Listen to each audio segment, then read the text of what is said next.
on. Good afternoon. This is a public hearing of the Chatham Conservation Commission being held on February 23rd, 2022 in accordance with the Massachusetts Wetland Protection Act and the Town of Chatham Wetlands Protection Bylaw and Regulations. My name is Bob Rawls and I serve as the chair. Hearings are broadcast live on Channel 18 and are also recorded for the on-demand archives available on the town's website. Today's hearing is being conducted via remote video conference, originally pursuant to the governor's emergency COVID order and now under an order allowing public remote meetings through April 1st, 2022.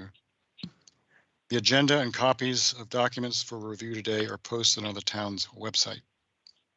To all participants, after presentations by applicants and/or the representatives, I will normally ask for comments and questions from commissioners, then from any interested parties. Please remain muted unless you're speaking. If you're attending by phone, mute using *6 and use *6 again to unmute. If you're on the Teams platform, indicate that you wish to speak by using the raise hand feature. If you're attending by phone, please unmute with *6 and address the chair. When recognized, please identify yourself for the record. If you're not a commissioner and you are on the Teams platform, please keep your camera turned off unless you're speaking. The commission will vote on each matter by roll call. So that we have a record of a quorum, I will now ask each commissioner to indicate their presence. Vice Chair Bob Del Vecchio. Present. Janet Williams. Present. Karen Lattin. Present. Mary Sullivan. Present. Elise Gordon. Present. Associate Member William Doherty. Don't hear from William. And Associate Member and first time attendee, Cheryl Meservey. Cheryl, I saw you there. Present. She's muted. You're present. Okay. Oh, she's muted. Okay. Yeah. That happens. And I am here as well. And so we do have a quorum. And so welcome, before we get going, Cheryl. Cheryl is a new associate, and I met her yesterday in a very interesting site visit. And anyway, it's great to have you, Cheryl. And I'm arranging for you to going out with site visits with the rest of us in turn. So you get to meet us all. We'll all get to meet you, and also you can find out more about what we do here from those who've been doing it for a while. Thank you. Oh, thank you. Let's see. So Nikki Smith is the Chatham's conservation agent who will now lead us through the agenda, including whether any items are continued. All right, we will have one continuance for 20 Jericho Lane. So we'll get to why that's being continued after the first item, which is the request for a field change for 86 Harborview Road, Mark and Ann Janess, map 8A, parcel H3, SC 10-3423, adding a retaining wall and some native shrubs. Hi, good afternoon. Stephanie Sequin with Ryder and Wilcox. I'm representing Mark and Ann Janess. And I've submitted a revised site plan. This project is a tear down and rebuild. The project's well underway. And they would like to, we added a stone retaining wall. It's about 18 inches high on the north side of the property. Approximately 9 square feet of the wall extends into the 100-foot buffer. So we're requesting approval for that. Nikki suggested that we, as mitigation for that, additional hardscaping to add 2 native shrubs to be planted. And so we're showing 2 red sheep laurel in the outer aura that are going to be in addition to the mitigation planting that was approved at the top of the coastal bank. So that's it, and I'd be happy to answer any questions. All right, thank you, Stephanie. This looks like a relatively straightforward ask. It did appear to me that the retaining wall is there already, or at least it's in the final throes of being completed. It is under construction now. There was a Okay. little, Little confusion, perhaps. yes. Okay, I'll open it up for questions from commissioners. So, Janet, were you waving your hand there? I am. Okay. I just, Go ahead. as always, with retaining walls, I'm just curious about why it's needed. It looks relatively flat in that area.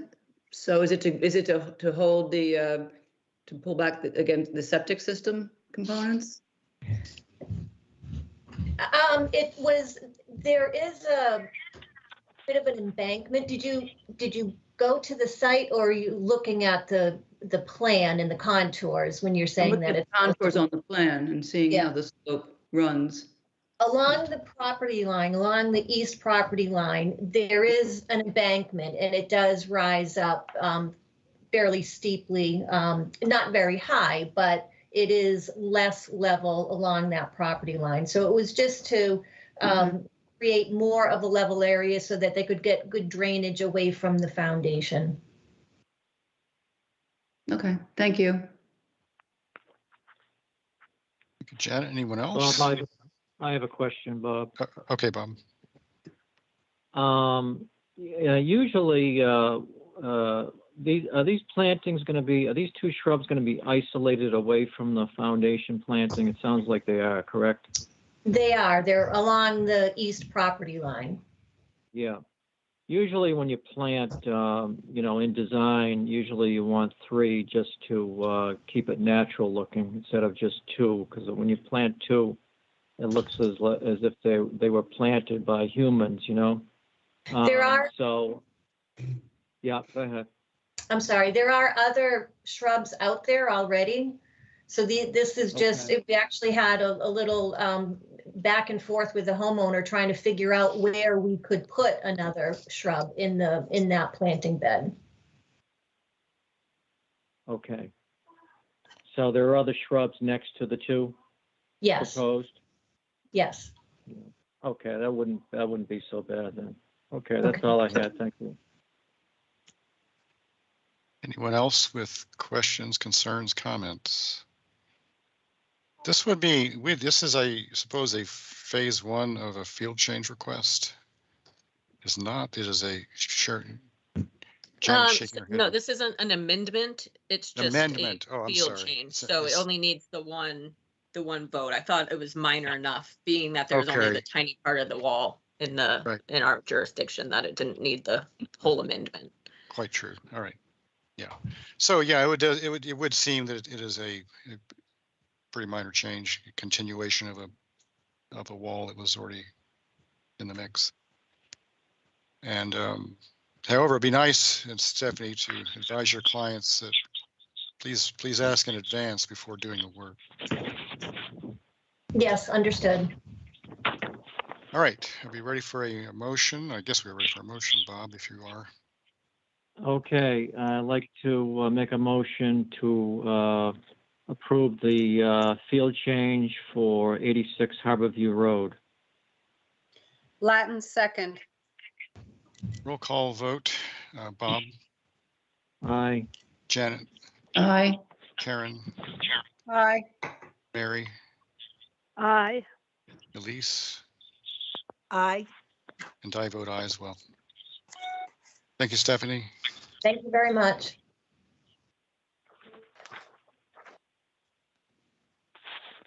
All right, next up, we have the beginning of the notice of intents. The first one is 20 Jericho Lane, Mark Leibovitz, sorry, map 10B, parcel B2, SC, it does have an SC number, SC 10-3541, removal of existing pier and relocation and construction of a new pier.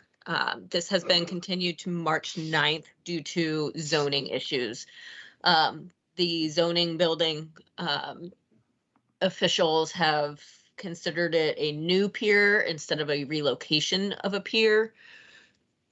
And that just, piers aren't allowed in that area, so they're just questioning if this is even allowed at all. So because it's more or less environmentally friendly as far as we are concerned, I suggested that they continue until they can figure out the zoning in Chapter 91 side of it before we bother spending too much time on it if they can't even put it in this location. Just for an FYI, I know this was a question a lot of people had, is why are they moving it? They own the property next door on the opposite. So the pier is in one spot and they own the property on the opposite side of where the pier is, plus this property. So they just wanted it kind of in the middle of the two properties more. And then also, you know, they're claiming they win by getting it where they want it, and we win by having a more environmentally friendly pier. But so it's kind of in zoning and buildings hand at the moment, and they'll come to us when they have some more information. But as of now, they're want to continue to March 9th. Okay, very good. So Bob, if you would do the honors. Okay, I'd like to make a motion that we continue 20 Jericho Lane to the next hearing on March 9th, 2022. Latin second. Roll call vote. Bob, Aye. Janet, Aye. Karen, Aye. Mary, Aye. Elise, Aye. and I vote aye.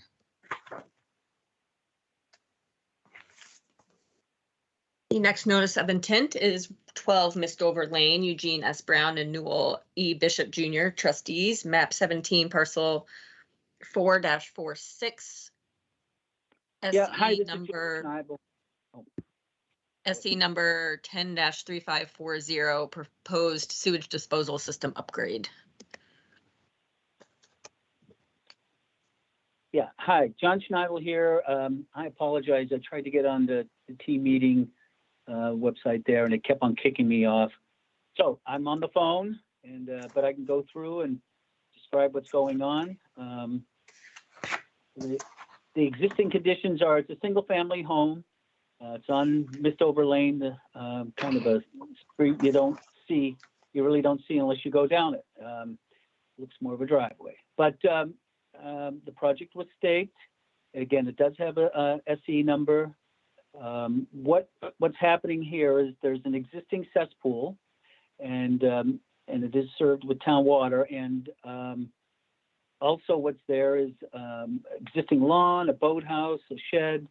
Again, a revetment, coastal bank for resource areas, some dune grass there, beach, and Pleasant Bay. The cesspool, it's time to update the system. So we're going to fill in the cesspool and then place the system so that it's essentially, it's outside the 100 feet, but the cesspool is within the 50 feet of the coastal bank, and we're using area between the 50 and the 100 as a staging area for the septic system components and the machinery needed for it. We are going to have a silt barrier as shown on the plan and in our detail. And after construction, we will revegetate the disturbed area with a lawn as it is right now. That basically from the house down to the revetment is all lawn. So, and we'll just put it back to the way it was. And essentially that's it. I think it's it's great. They want to get rid of. There's no reason the cesspool works, and all that, but they want to update the system to meet Title V, and it does. It meets Title V and also the Chatham Board of Health regs. And that's really the end of the project. Okay, thank you. Questions, comments? Is your hand up for this one, Karen?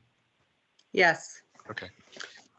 Could you tell me on the plan, it says there's a proposed 40 mil liner that kind of goes, it's within the 50 to 100 for part of it.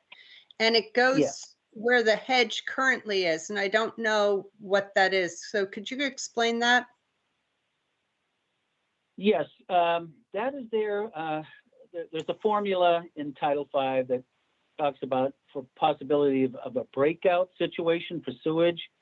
So there is a little bit of a slope there. So what we're proposing is a 40 mil liner. Basically, it's like a thick piece of plastic, and it'll prevent any. I don't think there would be a problem with ever breakout, but if you have to meet this formula, and so we're putting that barrier there to.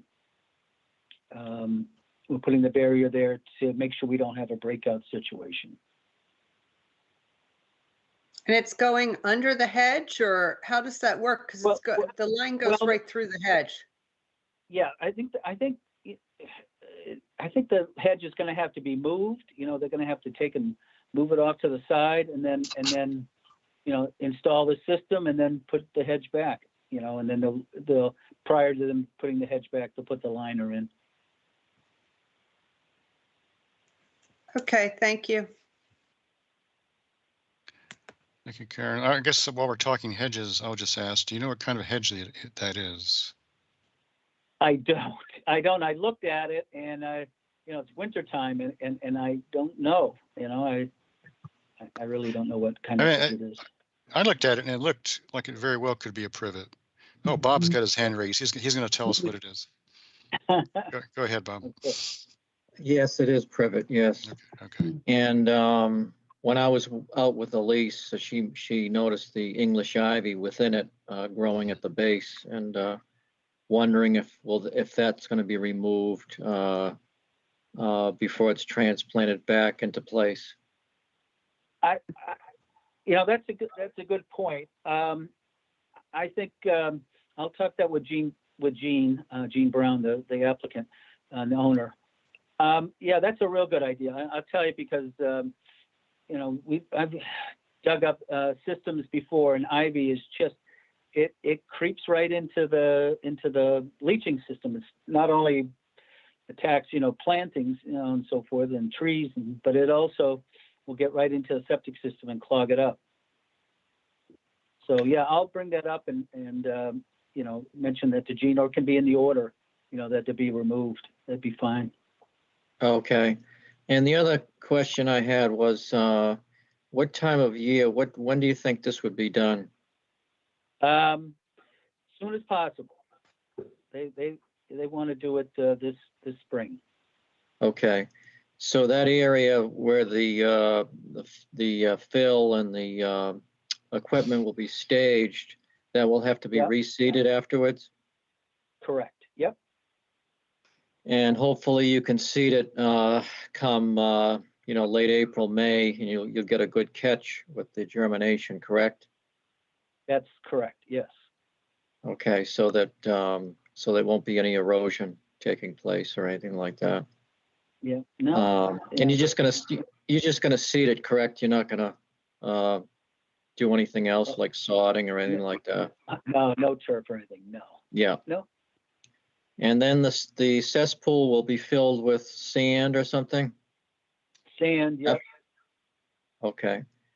And so you won't have to excavate that at all? You just pump it and fill it?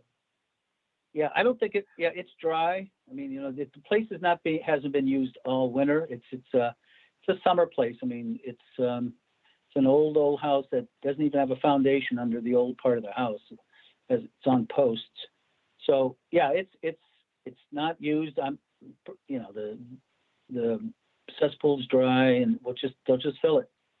Okay. Okay, great. Thank you. That's all I have. Thank you, Bob. Anyone else?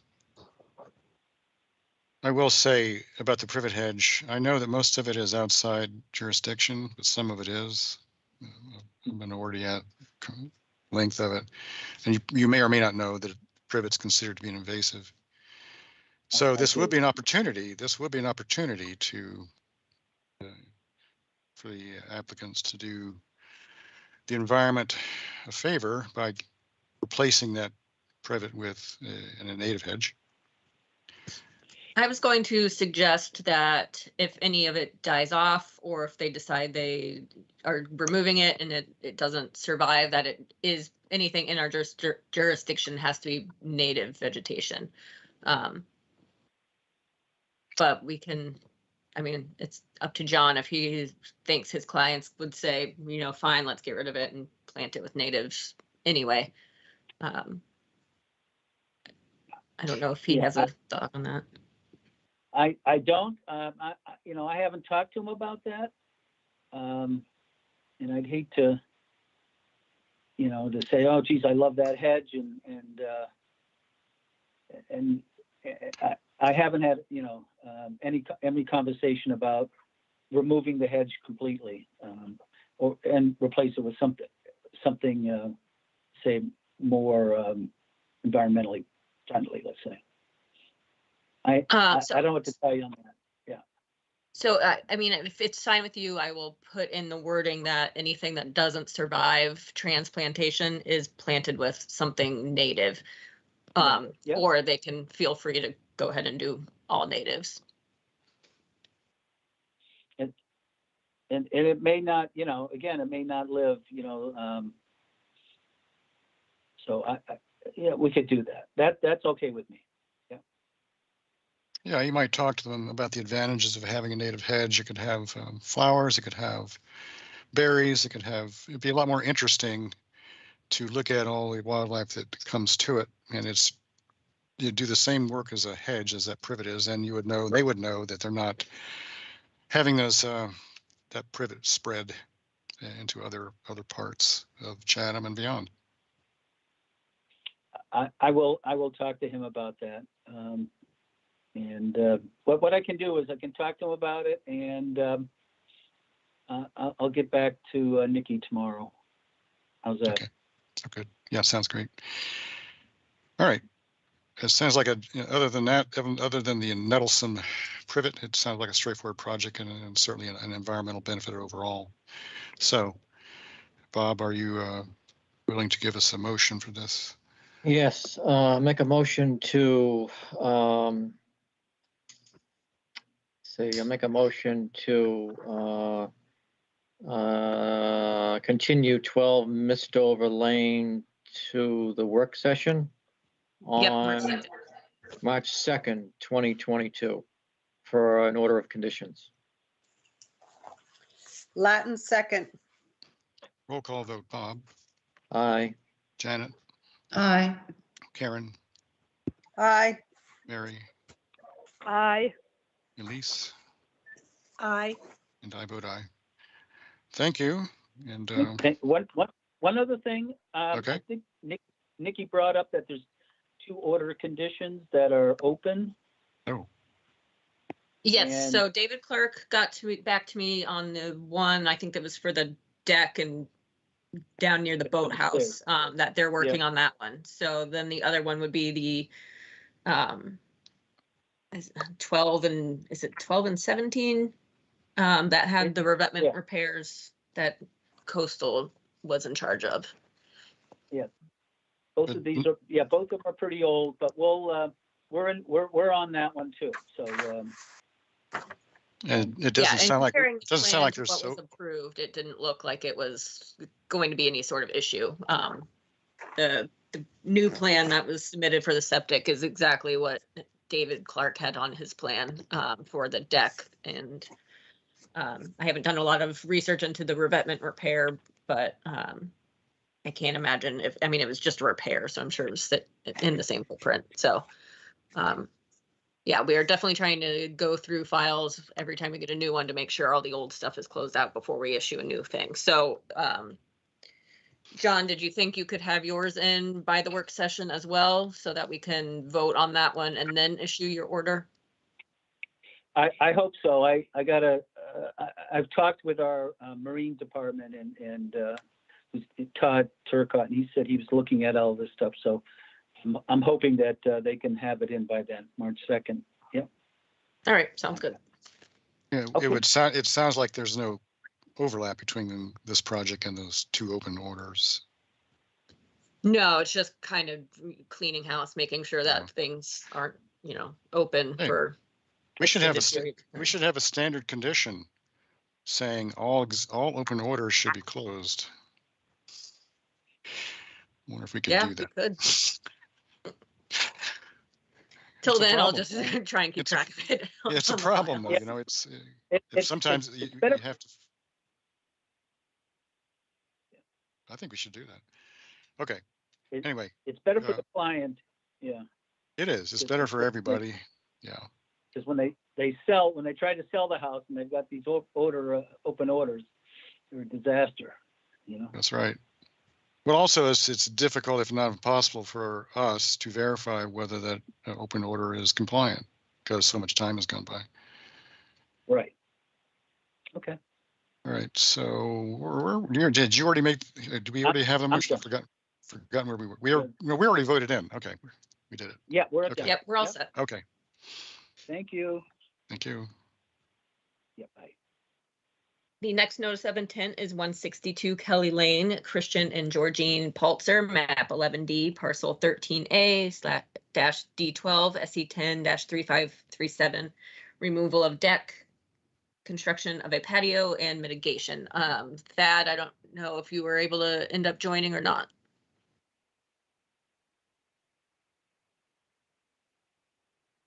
All right, doesn't look like it. He had emailed me, he's traveling right now during, for school vacation type stuff. So basically there were no changes to the last time he talked to the clients and they don't want to remove any more of their lawn.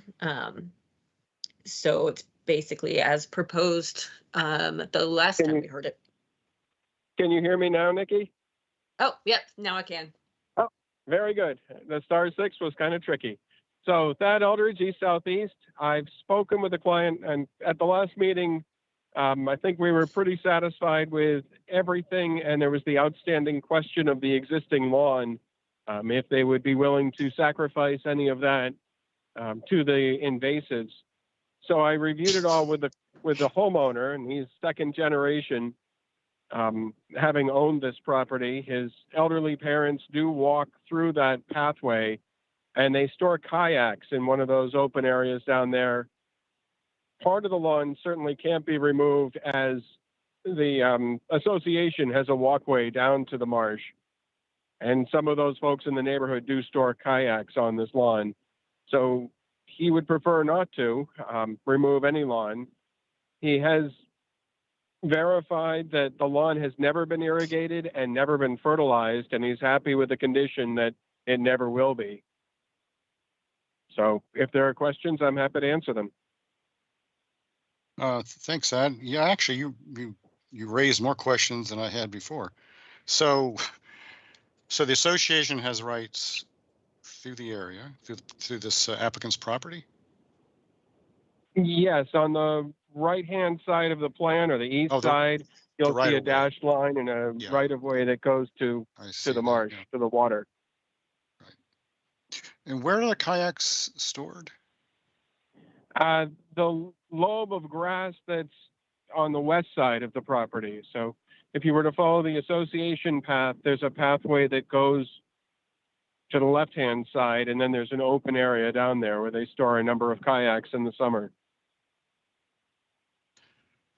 So the kayaks, I hate to say this, but they're being stored within resource areas. On lawn. Pardon? I'm sorry, couldn't hear that. On the lawn in the resource area. On the lawn, yeah, obviously on the lawn, but okay. All right, that's something obviously I think that we wouldn't want to see is normally we want to have kayaks not stored in resource area, and if they are, they're on kayak racks or something like that. So anyway, do any commissioners have questions or comments about this application at this point in time? No, nobody wants to. Okay, Bob. Is that, wait a minute. I see a hand up, but I don't know who it's associated. Karen. Okay, It's Karen, Karen. go ahead. Okay. Bob, I have to say, I absolutely agree with you, hearing that there are kayaks stored on the ground. I'd like to see something done to stop that practice. I mean, it's not like they're trampling native vegetation in order to put these kayaks in a spot that they've been stored for 40 odd years. But this is our opportunity. This is our opportunity to change a practice that probably shouldn't have been going on. That's just my opinion. And that's all I had. Yeah, thank you, Karen. Yeah, I acknowledged that it's, it is what has been for many, many years. And we see a great deal of this in Chatham along the coastal waters. However, you've heard me say before in the past that, as Karen just did, in essence, it doesn't mean that it has to stay that way. We do have the Wetlands Protection Act. We do have the Chatham Conservation Regulations, and wherever we can, we'd like to make progress into undoing what I like to call sins of the past. They may not have been sins now, but you can consider them sins now.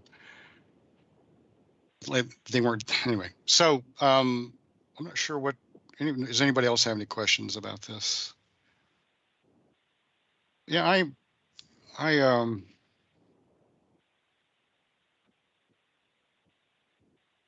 agree with Karen. I had the original thought that lonely piece of mitigation that's going to be put there will just be swallowed up in time. The easier and probably more effective mitigation would be to let some of the lawn, not all of it, and just as parts of it that don't really need to be lawn anymore. I was never saying that you shouldn't have a walking path down through there, and I still don't say it, but it is an opportunity. So if they're not willing to respond to those comments and recommendations, then we will just go ahead and take our vote. Very well. Bob, if you'd like to make a motion. I'd like to make a motion that we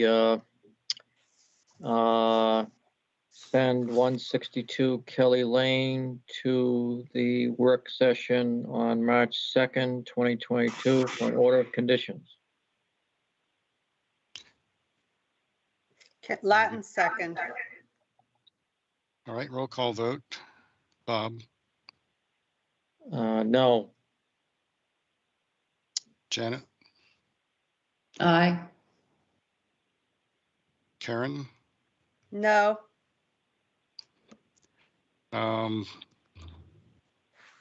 See, Mary's not here still. Oh, Mary, no, you are here. no. Mary. Yeah, You're I'm on voting. the phone. Yeah, I'm sorry. And Go I'm ahead. no. You're voting no? I'm voting no. All right. And that's me. I'm voting no too. Elise. Oh, I'm sorry, Lise. That's okay. I'll vote no too. All right. 1-4 and And rest can we against. request the continuation till the 9th? Well, we've just voted. You voted for a continuation to the work session. That is true. All right, you're right. So you want to vote, you would like a continuation to the next hearing? Next hearing, please. Yes. And So are just to we, share, going with kayak racks, it will require zoning board of appeals special permits and a lot more work. And this is a very small project, taking out a deck and putting in a patio. Well, we just voted on that, Thad, so it's kind of hard to go back and readdress it. So what are we looking for on the 9th to get this approved? Just some more removal of lawn, perhaps? The condition that all kayaks stored outside of jurisdiction, or a kayak rack proposal? I don't know. I think Thad, you can make your own judgment as to why the no votes occurred, and then come back with an amended or revised application. And that we will. We'll revise it and we'll get you something by the 2nd. Okay. All right. Well, thank you. And Do we now need to vote to continue it to the 9th? I Yeah, guess we so do. I was Yes, just we about do. to say, is this on the 2nd or the 9th? We voted no going to the 2nd, but he asked for the 9th. Yes. So yes, we would need to vote.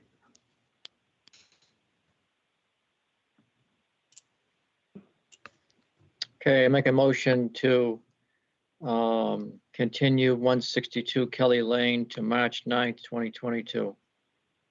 Latin second. Roll call vote. Bob, Aye.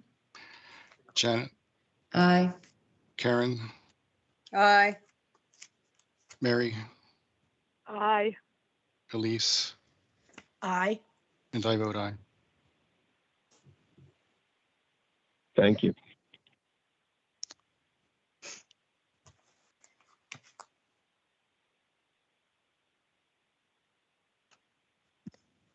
Okay, next up we have 55 and 69 Linnell Lane, Pamela Kindler and Richard B. Doyle, map 16J, parcel 1A-R2, which is number 55, and 1R3, which is 69. I believe it just got an SC number today, FC 10-3535, management of snow fence on a coastal beach and sediment nourishment. Good afternoon. Bob Perry, representing the applicants. Am I coming through? Yep. Loud and clear. Very good, thank you. I'm just opening up some of the information that we submitted. I'll just summarize that for you. I have to find it here, 1 second. A couple of weeks ago, we discussed the placement of the fence at 55 and 69 Linnell Lane, as well as a proposal for a measure of sand fill. And in response to the initial review, a number of items were raised, all good questions, very legitimate points.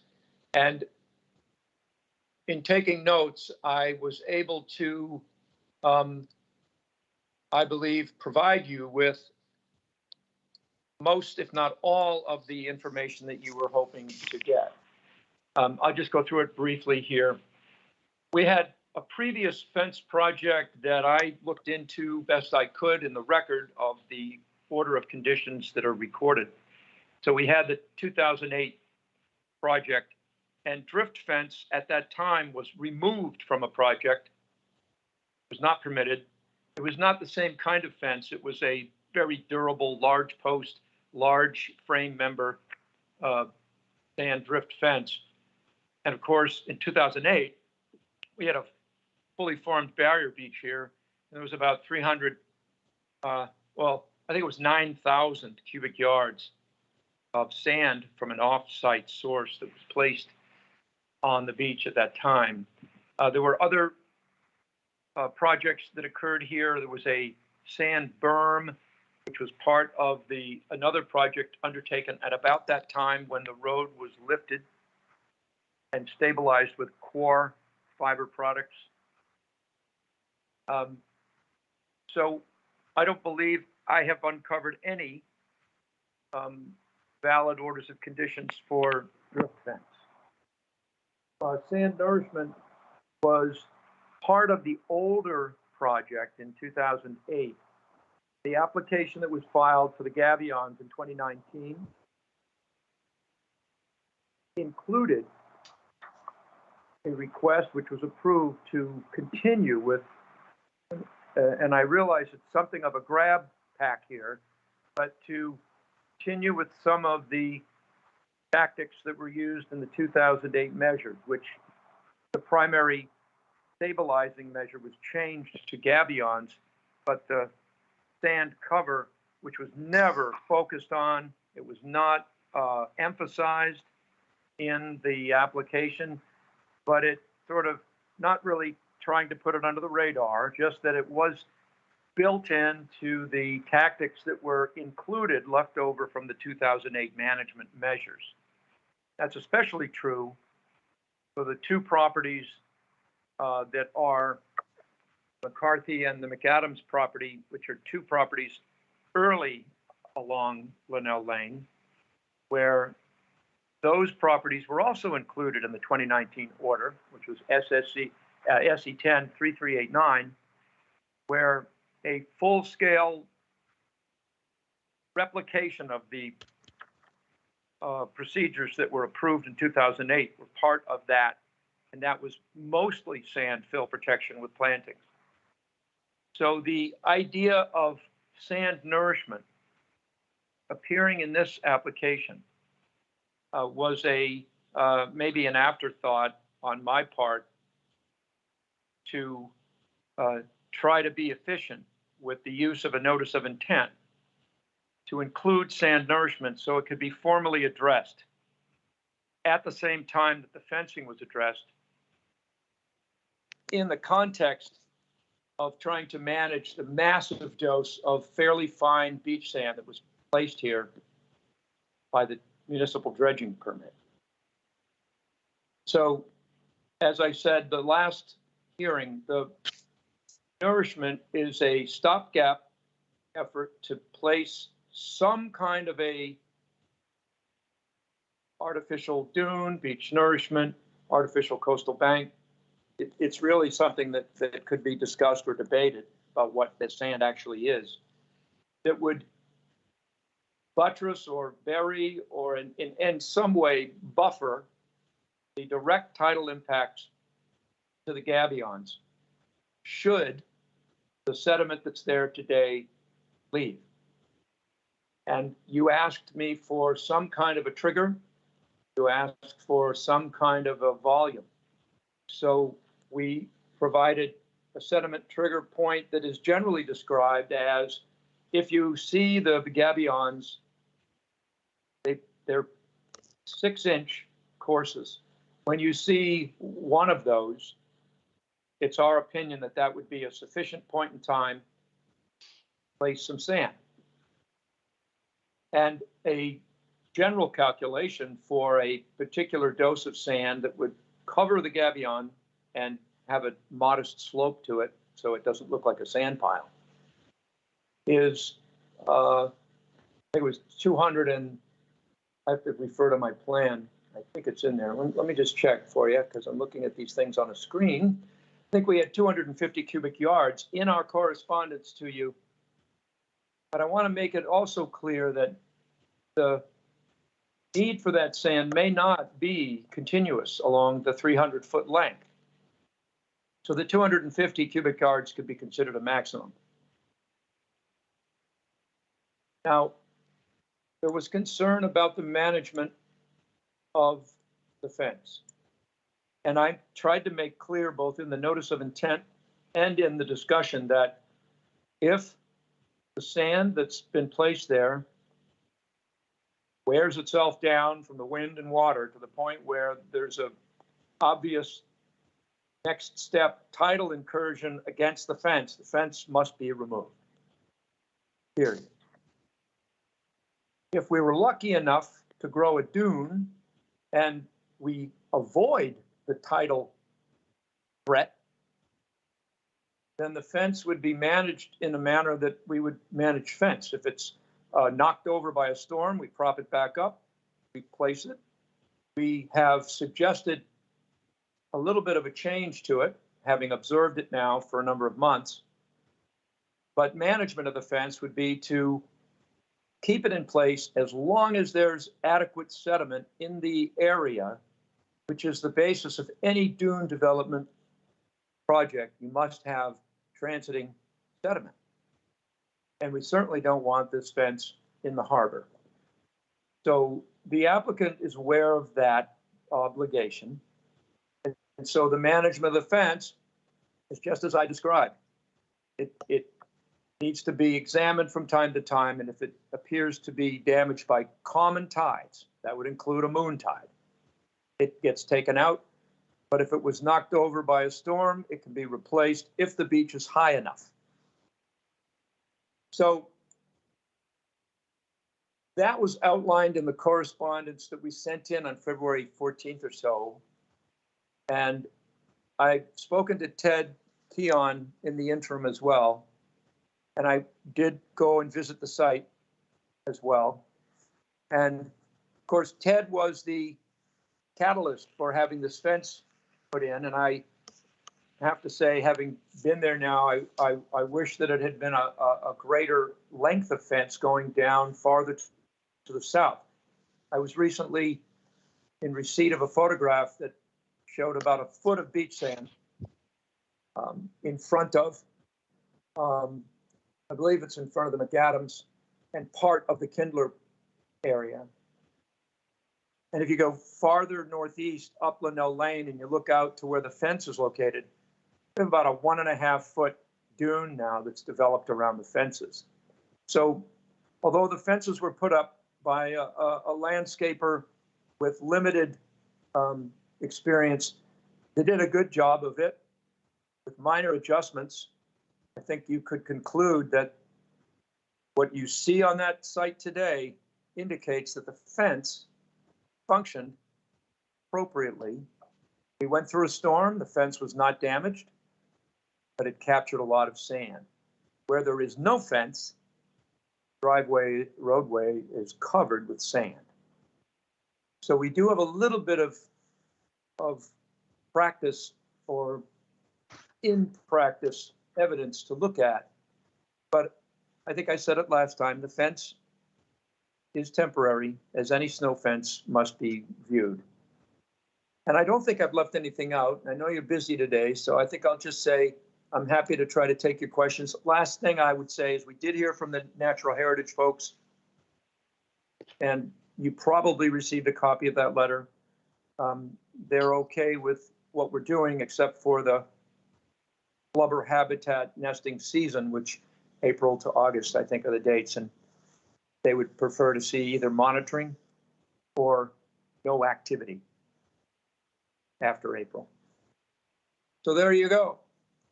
Happy to take your questions. All right, thank you, Bob.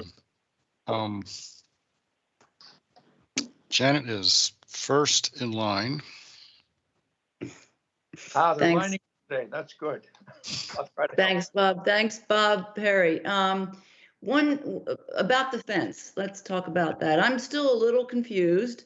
I think your point is correct that there's no outstanding order of conditions, but there was, you didn't include in your history of filings, there was a request for determination filed in 2018 to install a snow fence, and that was approved. But it was a snow fence and some beach grass plantings. But apparently, I take it none of that was done. And after that determination expired, that was the end of the authorization to act back in 2018. So it doesn't really matter at this point why, but I do believe, you know, my non-expert eye told me that there's a dune forming around that fence, and it's effective at the moment. At the moment is an important point to underscore here. This stretch of beach area has got to be right at the top of the list of the most dynamic areas in town. And I mean, it changes, I don't know, sometimes on a daily basis. It changes so rapidly. I mean, you look at the aerial photos that we have going back from 2017, 18, 19, 20, 21, and the changes are aside from the dredge spoils that the town puts there, even just nature's changes are pretty significant. So it's hard. I understand your client's desire to protect, and I think all of this is in service of the goal of protecting the access to their homes, right? This is all to protect Linnell Lane from being Right. undercut by encroaching wave action. That's what the gabions were there for. So I think I get it that that's the goal. The problem I have is that because the conditions change so fast, it feels a little bit like we're being asked to sign a blank check to allow your client to do what they believe is necessary to be done when they think it's appropriate to do it. And given the importance and how high profile this area is, that's not something I could support.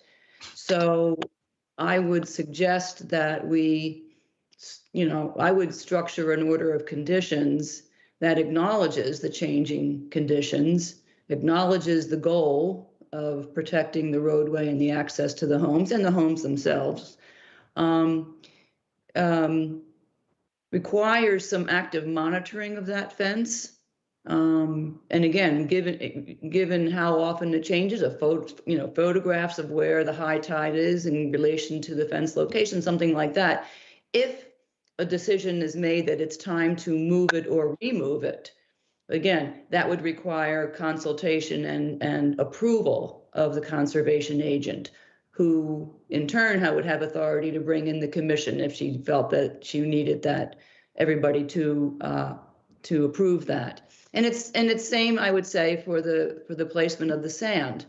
Have the gabions ever been exposed since they were initially covered? Just on their surface, just on the, I should say, the upper course, I've seen it from time to time. Okay. It's pretty same level as the, maybe an inch or two higher than the driveway surface. Yeah. And when was do you know when the last time that area was subject to overwash? Well, you asked that last time and I didn't have a good answer for you.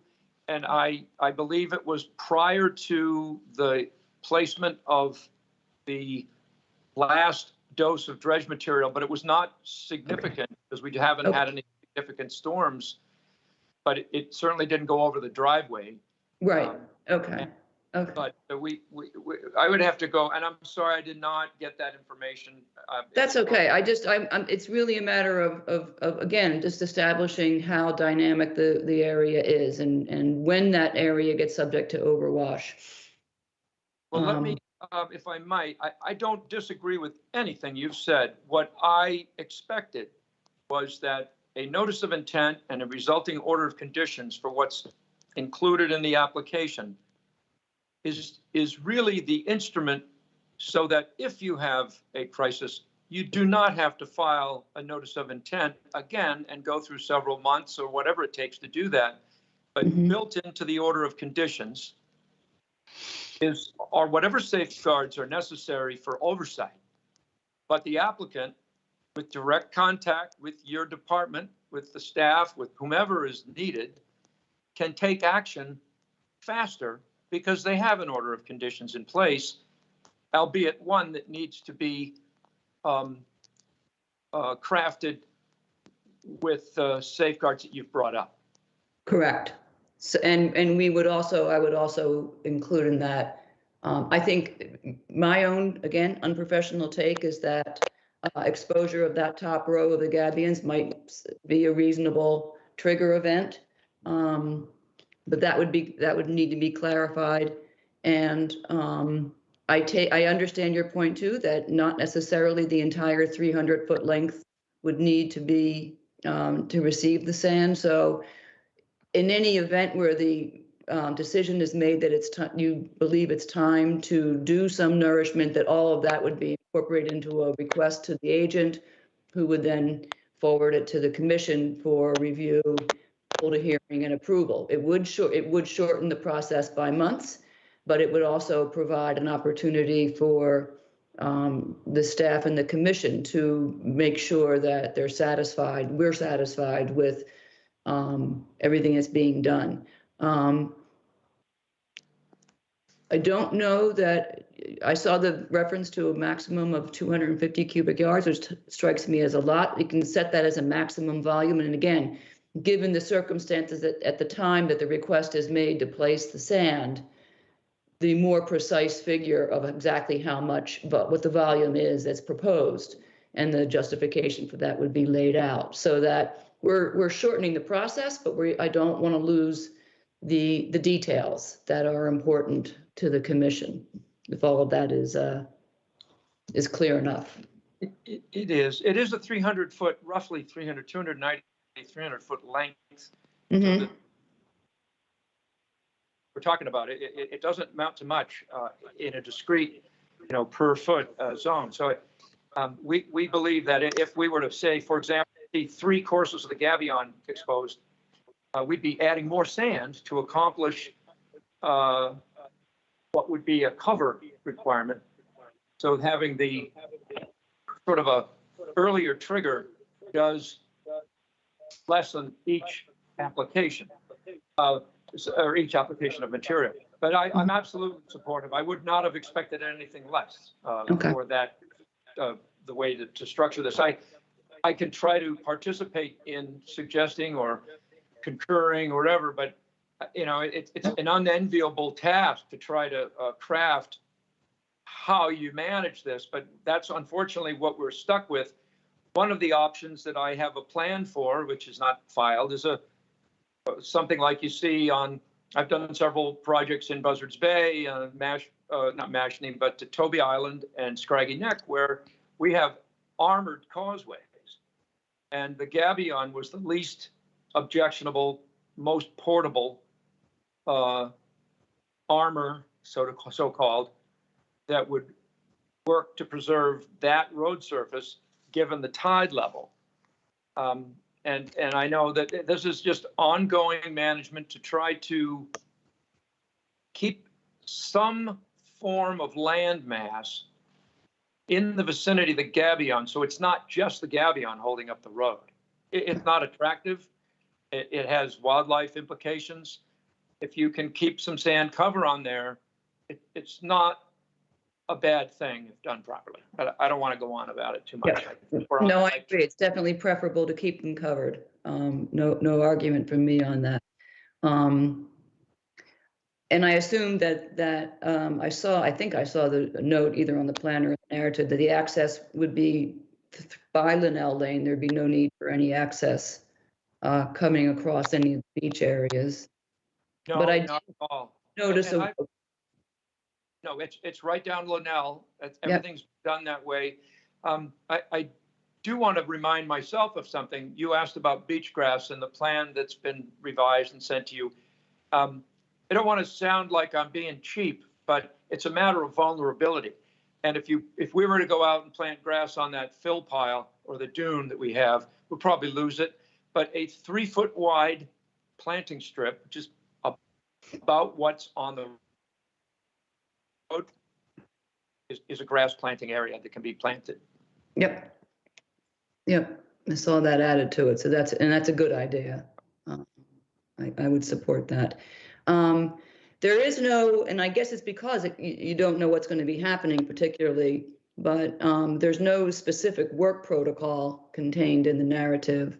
And I would ask Nikki about whether, and she would weigh in at the time that you would make any proposal, that she would have enough detail about the protocol that's to be followed, so that she's knowledgeable enough to approve it. So that yes, no objection. I mean, snow fence, sand fence, it's handwork. And I think the protocol would relate to your sand fill, which is also quite common. And there must be, I mean, I've done a lot of it. I felt that this was, I'm not diminishing the importance of the project, but I actually felt that somebody comes in with a truck, the sand has to be clean. Most off-site material is going to be standard sand pit sand, which is running about 2% silt. The Commonwealth of Mass DEP standard is shockingly 10% silt, and we're nothing close to the DEP standards. We would prefer that this become a regular dredge deposition area. Maybe it would get a foothold, but the protocol is you bring the material in, you spoon it into where you need it. But we can talk about that. It's perfectly great to have the protocol worked out. Okay. So I would just say maybe during or in the order of conditions that we do some sort of wording that says an official work protocol should be submitted for the start work meeting. Yep. And then we can have, a written set document. I think that's great. And oftentimes we want to interview the contractor so that we know what tools he's using, what size truck he's got. Is it a dingo? Is it a loader? And I don't have that information. So that would be a must. So that's a great suggestion. Okay. That's all I have for now. Thank you very much, Bob. Thank you, Janet. I don't see any other hands at the moment, so I guess I would echo to some degree, Bob, Janet's concern about what I would refer to as an open-ended type of application. It's still a little hard for me to wrap my head around exactly what you're asking for and exactly what we would be approving. It sounds like we're still working that out as we talk. So ultimately, based on the conversations, I hope that you're going to come back with an updated application so that we know what we are voting on. Right now, it's a bit fuzzy to me. I can appreciate it. I think it's perspective. I've been thinking about it for several months. It's not fuzzy to me, but I can understand that if this is an application that we are looking at something that is a bit broad. But I want to summarize, if you'll allow it. We have snow fence already in place. It has a pattern that we've mapped out. The plan proposes 7 short perpendicular segments that are recommended. I don't know that they would be installed. If they were, it's handwork. That's number 1. So the fence is there. We're not proposing to put it up. Before you go any further, though, Bob, I think you yourself said you could find no record of it having been approved. Janet, this is the one that it had multiple ARs over the years, 2011, 2016, 2017, to put the fence back in, and just some of those. So I haven't seen the ARs, but were they, Nikki, to basically reauthorize reinstalling fences that had been there and that got damaged, or what was the nature of those 1-year ARs? I mean, they're pretty vague, and I think it kind of ended up being, one was approved by Kristen, one was approved by Paul, one was approved by whatever other agent there was during the last however many years. So I think it just kept being an AR for like a 1-year snow fence that gets removed. And then now it's finally becoming more of an official permit is what I'm gathering. So that they didn't have to do the AR process every year. Yeah, now there's a notice of intent filed for fence that I was never, unfortunately, I have not scoured your files. I researched the Registry of Deeds for recorded permits. So I've not come upon these ARs. Yeah, there's nothing recorded. It's all very casual, pretty vague. Right. And I'm not predicating any of this project on any of the ARs. This stands on its own. And I agree. If we're telling you, we'd like to manage the fence for the term of the order, and that sounds a little open-ended to you, then having a sunset on the fence, which is if the tide is going to affect the fence, and that can only be determined by monitoring, which has already been mentioned and will become part of the order, then when that fence comes out because it's being threatened, the applicant doesn't just walk in there and put the fence back.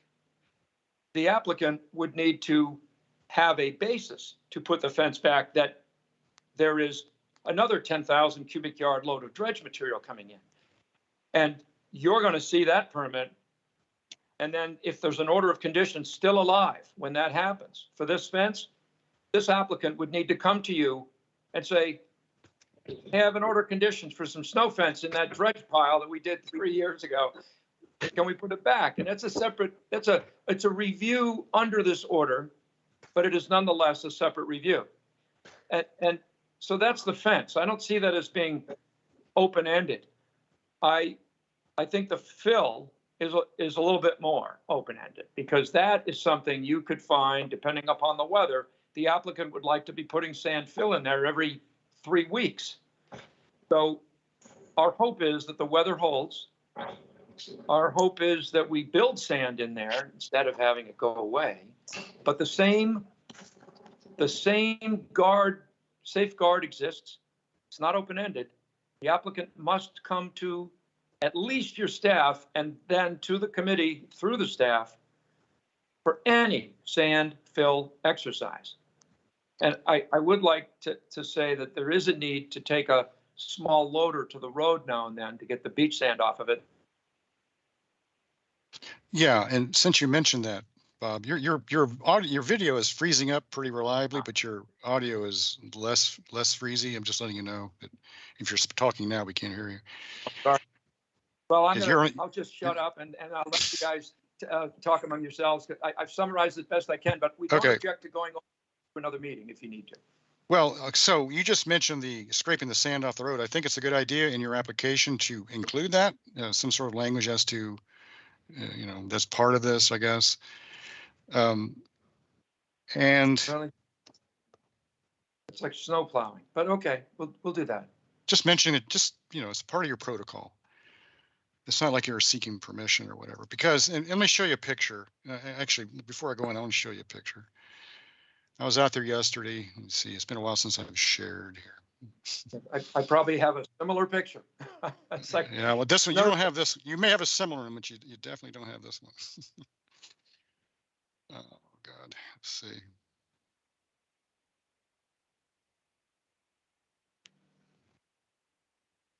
All right. Well, I can't. I have 8 windows as open. they say, we had a nice dune at the fence, and we had about a foot of beach sand on that road. Yep. Yeah. Well, anyway, yesterday, Cheryl and I, a new member Cheryl, and I were out there, and we both got stuck. I'll show you a nice picture of it, but I can't get it to happen right now. We both got stuck. Cheryl got stuck. She got stuck twice. She got stuck going in and coming out. Oh, you drove down Linnell Lane. Oh. Drove. Yeah. I took the lead. I thought, well, I was just there a couple of weeks ago and I had no trouble. I took off down there about 3/4 of the way through. I said, wait a minute, this is much deeper than last time. I threw my hand up to stop Cheryl, but she was already committed, and so was I. I couldn't stop. And so I had to keep going. Anyway, we got stuck, and then when we tried to leave, we both got stuck again. So fortunately, well, Cheryl was we're going to be offering off-road permits and videos that you have to take down and take the course. No, that's the problem. It certainly brought home the fact that it is a safety issue. If you can imagine emergency vehicles trying to get down there, and I don't know if they would go down there. So not. Yeah, probably not. Yeah. Hope not. They could. You never know. That's the thing. Yeah. So are you going to? I see, Janet. I see you taking notes as we were talking about this. It sounds like you. I don't want to design this through order conditions, through order conditions that we come up with. I'm a little more systematic in my own way of thinking about stuff like this, and that is, you present what your plan is, we approve it.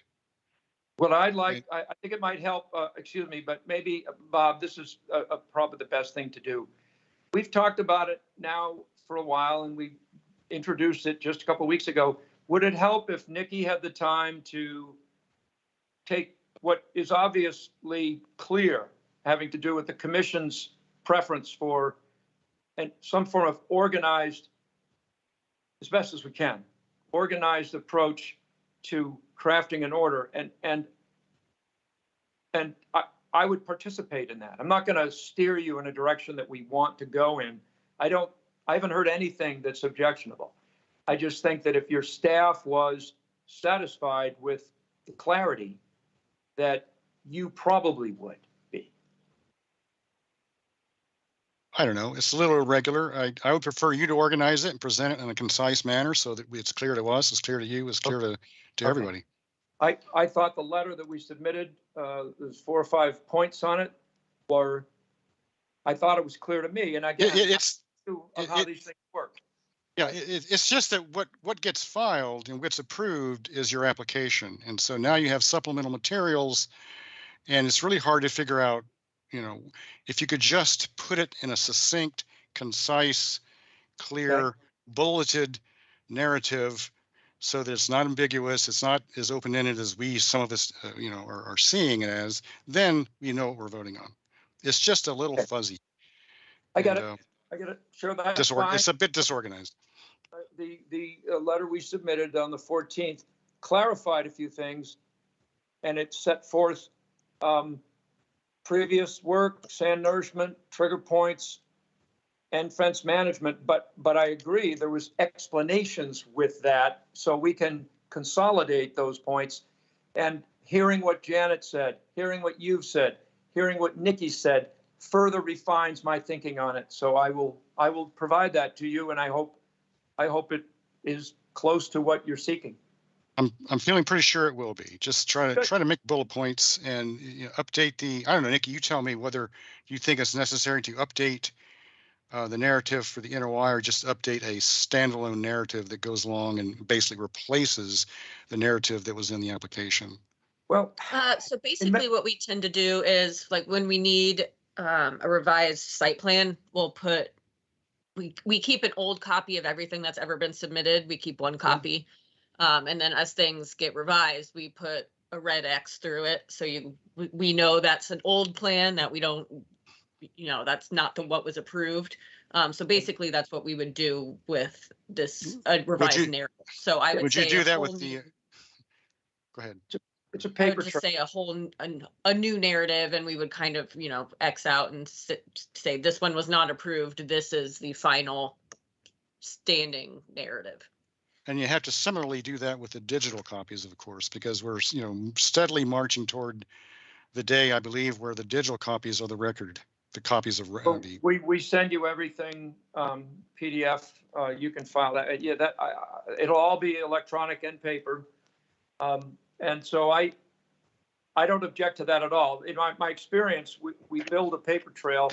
You might have a narrative filed with an original notice of intent, and then clarifications follow. We usually don't revise the original narrative, but I have no objection to doing that.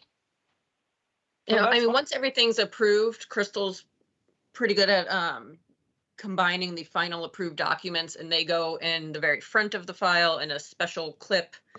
And all the old stuff that was submitted, we get rid of everything but one copy, and we keep that more in the back of the file. Okay, great. But those are paper copies. Yes, that's paper. So digital copies, we don't have a public digital file for people to look at the moment. We're working on it, but once it starts to evolve a little more, like we have it for ARs, but nothing else yet. Once it evolves more, the final uploaded permit and narrative and site plan, the only ones that will be uploaded to an online platform will be the approved ones. And then if any back research, people can come in to look at the file if they want. Yeah, that's a nice feature. That's awesome. If you get there, good luck. It's a lot to do. We're trying. No, it's a lot. Okay. I understand. I know you've got other people in line here. I understand that what you're seeking. Admittedly, yeah, the area is changing. We are looking for a bit more flexibility given what could happen. And that's really very much a characteristic of this application as well as the area. So we'll consolidate it for you. And I'm quite clear that we can get you something that you're looking for. And hopefully we'll do that within a couple of weeks. Okay, a couple of weeks. So where does that put us with regard to going to an order of conditions? Well, I would be submitting something to you within a week. And within a week, okay. If you feel you want to carry this open meeting for another 2 weeks, I can't object to that. No, I mean, unless someone here in the commission says, no, I want more discussion of this. We've discussed it at some length, and I think we can arrive, unless someone else has a different opinion, we can arrive at, we can go to an order of conditions based on the revised stuff that you submitted, which I think will help us make sure we're voting on what we think we're voting on. Well, nobody's objected to what's in the February 14 letter, so that's going to be simplified. And what I've taken from this meeting, and if I need to look at the tape, I can, we will send you I'm going to take care of what you've talked about, the protocol, volumes, try to be more detailed about the plan of attack for finding a problem on the site for monitoring, and then bringing that to your staff. That's up to you to process those requests of the applicant to take action out there. Well, it's up to us to yeah. You either agree with it, and it may require a meeting. I don't know. That's up to you. Yeah, Bob. Thanks. Bob, I was going to address the immediate concern, the safety issue on the roadway. Are you authorized to take that sand off the road at this point? We have an order of conditions in place, in force, that allows for work. And it's one of those gray areas. Is it a dune? Yes. Is it a roadway? Yes. Do municipalities and private property owners move sand that is blocking their access? Yes. The good news is we have an order of conditions in place that allows fill, grading, and reworking of the road surface. So it's up to the commission to say whether the applicants, the owners, the people that live there, do they have sufficient permission in place? I believe they do, but it's your call. Well, are you still there? Oh, okay. Yeah, I just figured out how to share my picture. Oh, there you go. Yeah, I'd hate to see, like Bob Rawls was saying before, I'd hate to see a house, God willing, but hate to see something happen out there where a house caught on fire or something and a fire truck tried to go through there. I think it's a real safety hazard right now, and I think it's an immediate problem that has to be addressed. I know a request was made to have that material removed more than 2 days ago, or at least 2 days ago. There's already action in that direction. And as I said earlier, I believe it's reasonably within the context of the order of conditions that's currently in force out there. Yeah, I'd like to see that, removed promptly. That's my opinion anyway. Thank you. That's helpful. And I was just going to mention, aside from what we were talking about, in the wall, there's a small pond as soon as you enter Linnell Lane on the right. Looks like there's a float in the water, a wooden float. Do you know anything about that? No, it's off our site. There's wreckage that comes in, but it could be anything. I'd have to see it. Yeah, and then further down the lane, kind of outward beyond the snow fence, the sand fence, it looks like an old wooden dock or something. That's in the beach. There's a whole series of seasonal walkways that have been placed over the last several decades, and some of them have posts that remain, some don't. If you go to the end of this project where the Doyle property begins, there's a walkway that they have. I think they set it up seasonally, and there may be posts remaining in that sandbar. Yeah. Well, if you could take a look at those things, we appreciate it when you go out there. Thank you.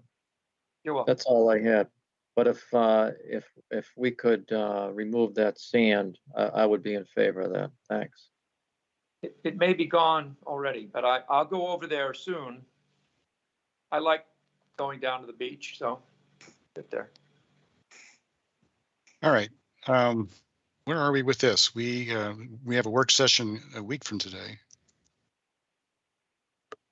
I'll get you something within 3 or 4 days if you would like to see it. How's that timing for you, Nikki? I mean, it would need to be end of day Friday. So more like 2 days. I'll try, but I don't want to rush you. I don't see the reason to rush, but we don't need to rush. It's not that we need to rush. We could go to the 9th if we could go later. Fred, I'll if I get something to you Friday, Nikki, and you can work it in. Let me try that. All right, so we'll move to the 2nd for now. And if we don't get something in time, we'll just move to the 9th. Right, okay. Works for me. Oh, Janet, you have a hand up. Sorry. Yeah, one last question. All the talk about the existing open order of conditions makes me think, and I think we talked about this, but to be honest, I can't remember. And I guess the question is for Nikki. That existing order covers these two properties as well as I think others. Is there a problem with having the two orders at the same time? I was thinking about that as well. I have to research it better to see exactly what it covers, but I would like to wrap everything into one if Right. possible. I mean, that goes with any project. I want one open order and one open order only Why, for any why project. So couldn't this have gone forward as an amendment to that order? Because that order was for the placement of the gabions and other activities for the purpose of shoring up the road and preventing erosion and all of the stuff that we're still talking about. Yeah, Mhm. it's And that's for Bob. Why No. did you decide not to pursue it as an amendment? because typically amendments are eligible if you're not increasing impact, and fence was never part of that. So it was viewed, and this just came to me from the applicant, was that the deal, quote unquote, was, so to speak, you can put that snow fence in so that these dredge spoil materials do not bury your property, but you will need to file a notice of intent. And I never considered it as an amendment.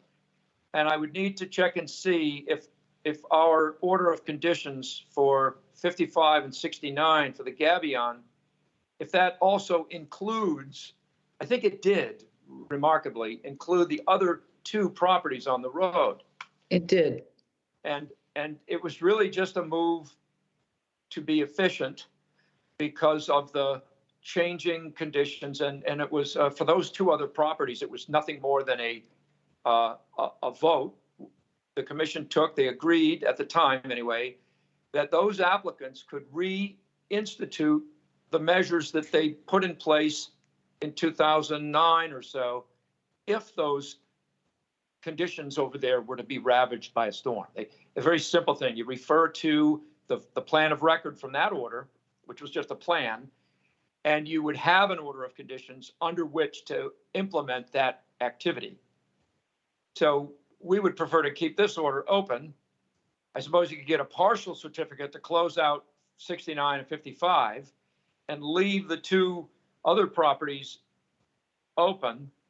And it's rife with all the complexities of having multiple properties in an order, but it was efficient.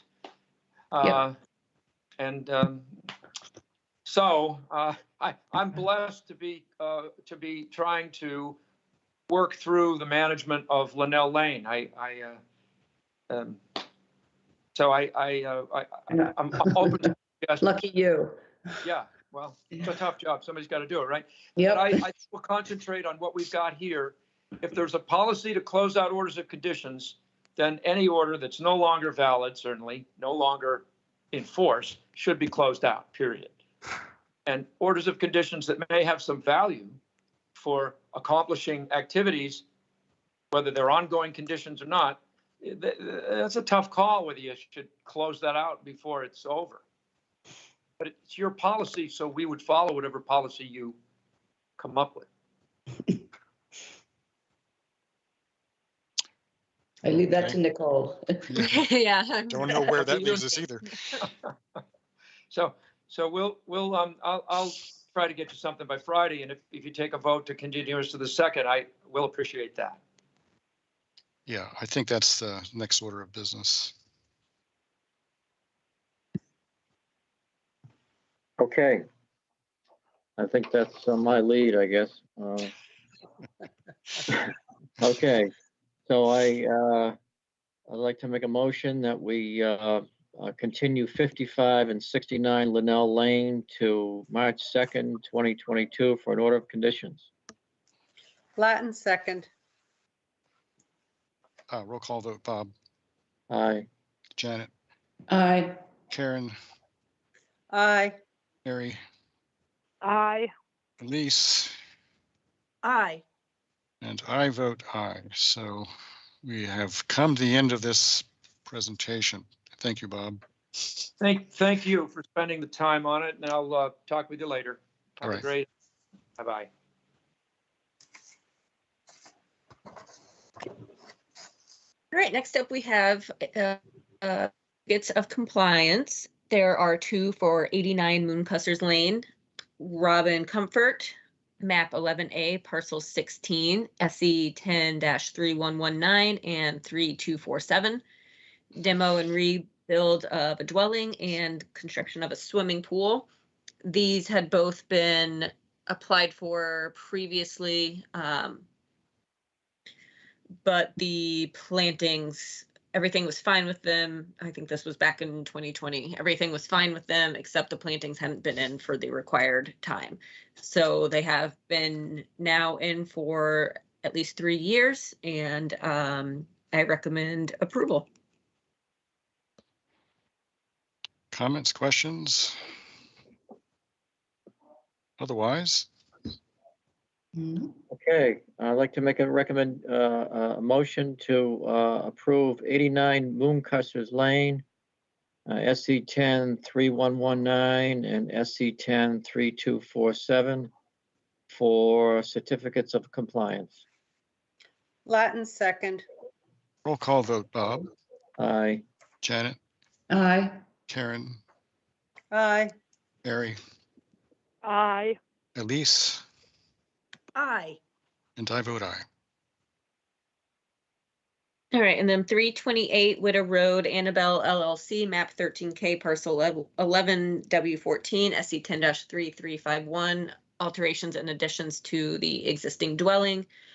We had actually heard this one at the last meeting or the meeting before that, and I had found a condition that said they needed an RDA for the path down to the water, and that has not been filed yet. So basically, this is no action. It's going to stay off the agenda until they get what we need filed. Oh, this is Bill Riley on behalf of Annabelle LLC.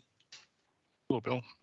I spoke briefly with Nikki because I spoke with Fran Hyde, who's principal of Annabelle, and it wasn't clear to us what path we were talking about, because if you look on the plan, it seems like the plan that was approved by the commission shows a path, and that was part of the approval. But there's a path that extends off their property down across a beach. And and so I didn't know if that was the path we're supposed to be approving, or if we're just supposed to refer to the path that's on our own property. And I mentioned it to Nikki, and she said, well, just do the best you can, which is greatly appreciated, Nikki. But I've sort of been stymied by it since then. I mean, how do I actually fill out the application for the RDA? You know, in other words, my client's Annabelle LLC. Is the path on our property? Is the path on it's the homeowners association property? You know, and then we have to get the homeowners association to sign off. So, and this stuff is all pretty old at this point. So I don't know if anybody had any memories about this, or I was representing Annabelle LLC, but they were represented by Down Cape Engineering, Dan Ojula, at the time they got the approvals. So I sort of missed on this one. So just looking for a little guidance, that's all. I'm looking at, I guess there's a plan from 2019, May. Yeah. And there's a site plan. Yeah, okay. Yeah, Down Cape. So there's a path in the front, and then where's the other path that you're talking about? Is it off to the? Well, there's a path. If you see the path from the house down in the direction towards the water, it continues on to the homeowners association property. And so it wasn't, anyways, it just wasn't clear as to what path we're talking about. So we just want a little guidance, that's all. I mean, if it's, let me see if I can show this. yeah, if it's the plan, if it's the path on our property, then we're good, you know? Yeah. So the path, yeah, See, kind of I think that was all approved though. this. Yeah. Okay. But All right. So Nikki, what, is this the path that you were looking at? well, you know, Nikki was lucky enough not to be here when this plan was approved. Yeah. Yeah. I don't know if Nikki is still with us. Nikki. I don't know. Is there, I'm looking at the order now too. So what was in the order that said they had to get an RDA? I don't even have the order. Nikki's the one who brought it up. Huh. Nikki's muted right now, so. Okay. Unless you get booted off somehow. Sounds like, yeah, I think she would have spoken up by now. It is active. You know, so I'm looking through. Anyway, so anyway, what it, Okay. obviously we need to sort it out. What sort of time frame are you under here? Well, they, you know, I mean, the house is ready. They're moving in, you know, finally. And they just want to get wrapped up. I mean, it's not holding anything up. They just Okay. want to get it wrapped up. Yeah. Well, then, and unless Nikki can come back with a solution to resolving the discrepancy or the ambiguity, then sounds like we should hold off until she can come to conclusion about it, because I certainly don't know. I don't know what we'd be voting on as a commission at this point. Well, Nikki's back. Sorry, Okay. yep, I got kicked off. Okay. So I missed everything for the last. Well, I was I just found this. I found this plan from 2019, May of 2019, and it shows this. What looks like a walkway. I don't know what you were looking at, and whether this is the same thing that Bill's talking about or different.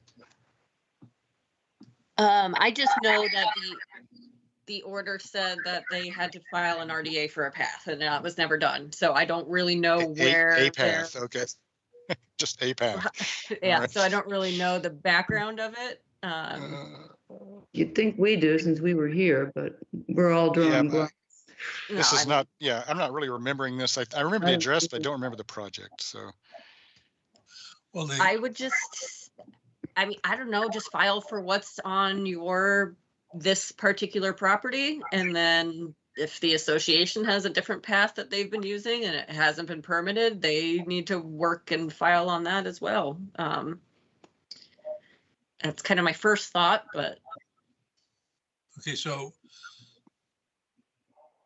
all right, I'll go back and look at the order again, I guess. You know, it's a Do you mystery to have me. it, Bill? No, I'll have to print it off, but I can send it to you. I just pulled it off of the system now, so I can email it. okay, if you could do that, that'd be great. And Yeah. I'll stay in touch with Nikki and figure out, you know, so we can figure out what walk we're talking about. I'm honestly not too worried about it by any means. I'm sure it has been there forever. It's just, that's what the order said. So just, you know. I'm just curious. Peculiar thing to put in an order, that a requirement to obtain an RDA.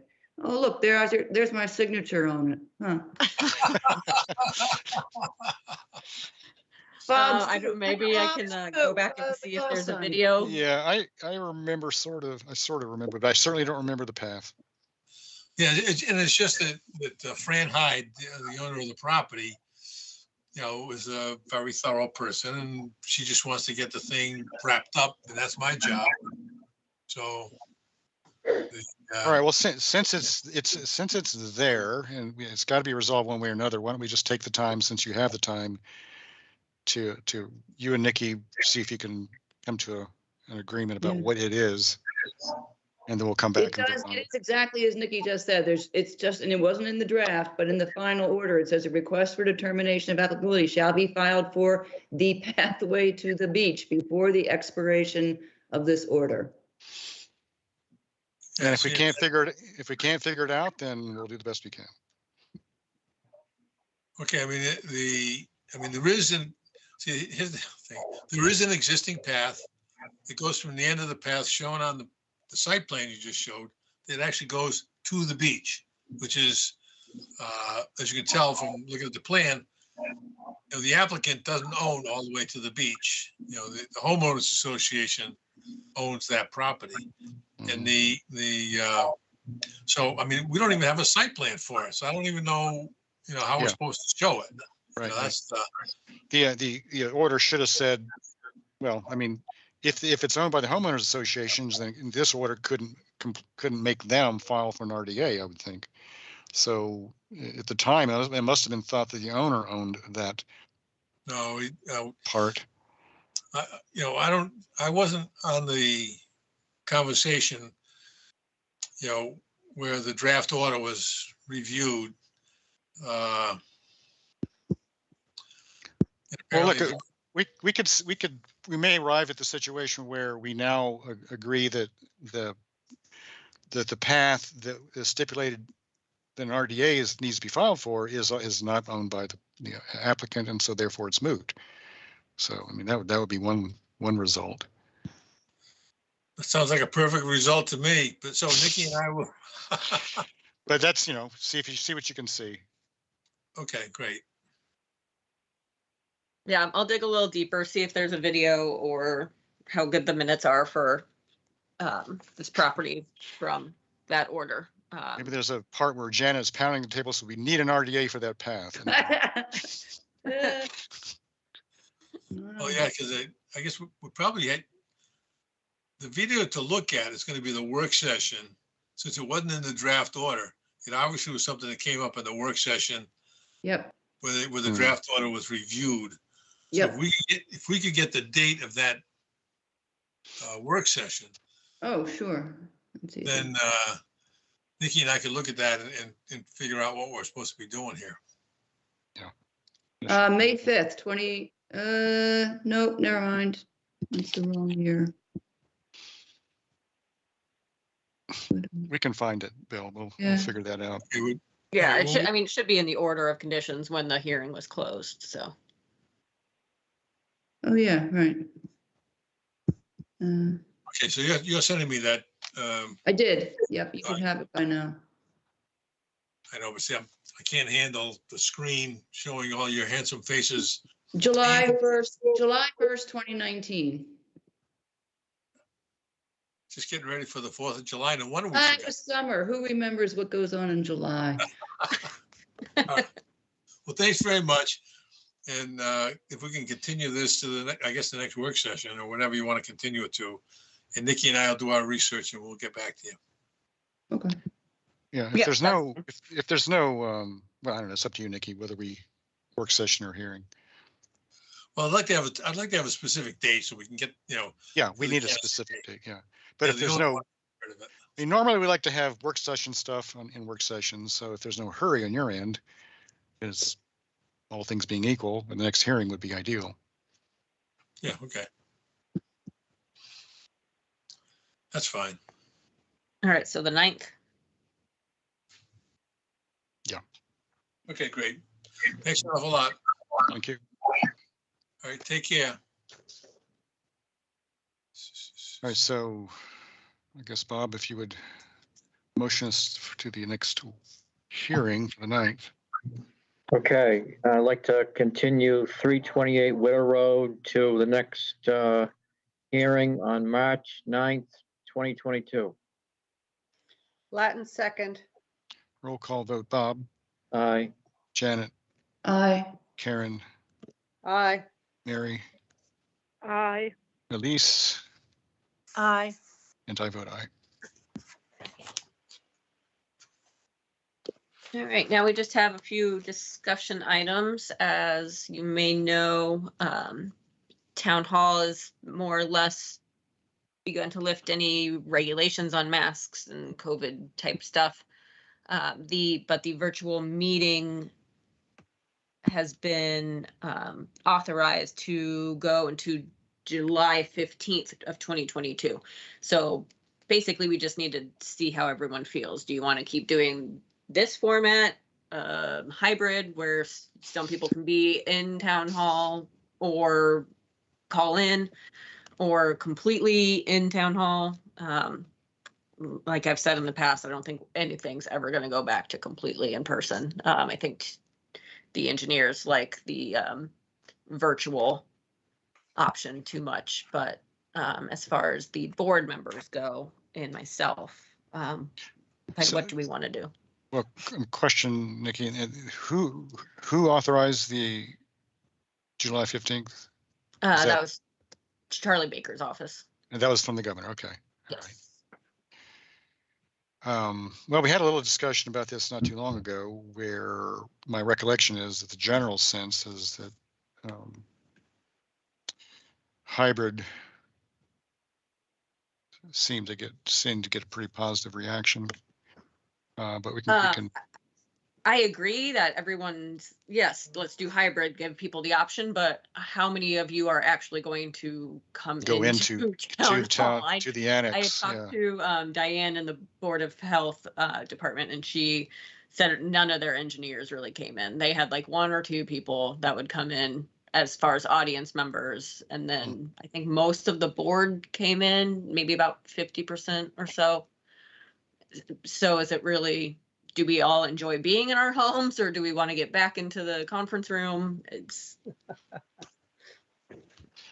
We can say hybrid all we want, but is anyone actually going to come? So the question is, will at least one person go into the town? If you make me stay in the office just because you said hybrid. Yeah. Okay, well, I don't know how we do this. Janet. Well, Elise had her hand up first, so. Okay, Elise. I would say very heartily that I am ready to be in a room with people. I'm tired of looking at people on a screen. And we have this issue in several of the volunteer programs that we're part of. And I would commit to going into the annex for the meetings. I think that it's a better process when you can actually look somebody in the eyeball, not on the screen. So that my vote would be if a hybrid model, you go in if you go in. But keep in mind, at least, that the people you're looking in the eyeball at may be on the screen. Yeah. Most of the engineers, I think, are probably going to be okay. coming in hybrid. Okay. Maybe we can parse this.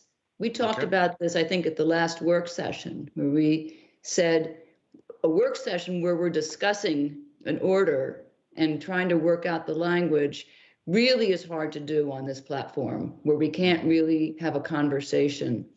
I, for one, would love to have work sessions back in the annex again, where we can sit around the table together, we can mark up the documents, we can make them, it just seems like it works better. That is where you want to look at somebody and talk to them and get their reaction. I think you're right, Bob, that if we're in the hearing room and all the representatives are on the platform, it has I'm not sure there's a great advantage to that, although I completely share Elise's frustration with being so sick of sitting here looking at little boxes all the time. I get all the difficulty of doing that, but I would heartily endorse the going live again for the work sessions. Okay, that's an interesting thought. Karen. I agree. I mean, I'd be happy to go in for work sessions. There are a few meetings coming up that I'll be remote. And so I like, if at worst case, hybrid, if nothing else, so that I can attend those meetings. Yeah. Well, we have at least 2 people who would go into the annex, so that we're done, right? Would I? I don't know. I'm a nervous Nelly about it still, but at some point we've got to all get back to what used to Yeah, be. yeah. Wait a minute. Not so fast. Let me qualify that by saying I saw a reference the other day to a new subvariant. Yes, yes. Oh, yeah. no. Trying to circulate Yeah. in Africa and is coming our way. So all Ah. of this could be mooted very, very quickly. I was just gonna say, it depends on the conditions of the virus, you know? I think Yeah. yeah. Wait, but we can stay the way we are until July, as I understand it, technically. Yep. So, Which is fine with me. okay. I mean, we can revisit in, a month or so and see how it's like. Yeah, you know? I've been reading about the subvariant as well. There's some possibility there's going to be more communicable and more what's the word? Contagious. Well, contagious and also more deadly, basically. Virulent, So yeah. it remains to be seen. But it's always going to be that way, apparently, from now until we're all dead. Forever. So, I don't know. I'm willing to throw off the shackles. Yeah, I'm willing to take more risks than I used to. It's I don't mind looking at people in boxes, but it's probably not healthy. So anyway, anybody else who wants to express an opinion? I guess. Yeah. I would come into the office. Would you? Okay. So it sounds like we're generally open to, at least at work sessions, and perhaps a number of us to come into hearings physically. At least enough of us to make it worthwhile to have a hybrid model going. Yeah, but I did like Janet's point, though. It'd be nice to do it for the work session. Yeah, it would speed those up. Sure. I agree. So, even though you're in closer contact, well, I mean, you could argue, I don't know, we're sitting around that big table. If we do it the way we used to do it, that smaller room, we're sitting around a big table. There's some distance you can maintain. Yeah. So how about we, barring any major changes, we say the April, whatever, first, second, third, whatever it is, work session, we can give people the option to do either, and then we can take it from there, I guess.